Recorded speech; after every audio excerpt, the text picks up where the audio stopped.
Markham, one of Canada's preeminent energy journalists. He's an entrepreneur and a storyteller behind the wildly successful Energy Media YouTube channel. He says that a recent agreement, a memorandum of understanding that's been signed between Alberta and Ontario, right, Danielle Smith and Doug Ford, is a national betrayal.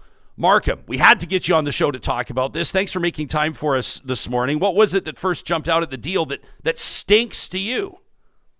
Well, thanks for having me, buddy. I always appreciate coming on your show. We need some context here. So let's back up a little bit.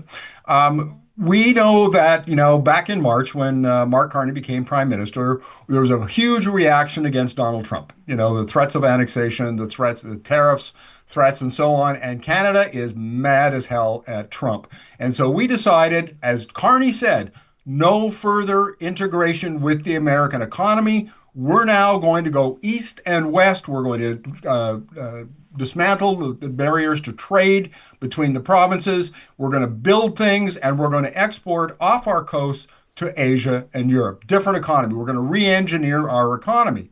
Okay, so that's the context here. And he passed Bill C-5. Parliament has passed Bill C-5, and which is the One Canadian Economy Act, which does two things.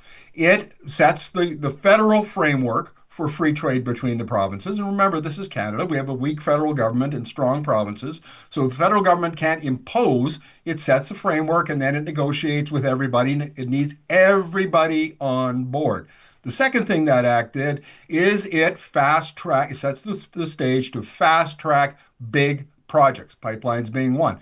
Okay, so what we're seeing now is the prime minister going to all the different provinces and having conversations. What do you need, Alberta, British Columbia, Ontario, Quebec, to be part of this free trade agreement, this project that we're embarking on? Well, Alberta, Premier Danielle Smith has made it abundantly clear what Alberta's priorities are, and they are one or more pipelines, and the more the merrier from her point of view. Two, rollback of all the Trudeau-era regulations like Bill C-69 and C-48 and on and on and on. We all know what they are. And then three, an expansion of the oil sands to fill up these new pipelines, which would presumably go to China, India, and Europe. And what we're seeing now, folks, the deal has been done.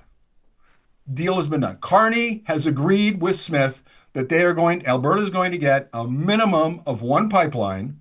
And what you're seeing now with these agreements with Ford and Carney coming to the stampede and saying, yes, there's a very, very, very good chance that a pipeline will be part of the national projects list that we're going to be coming up with in the fall.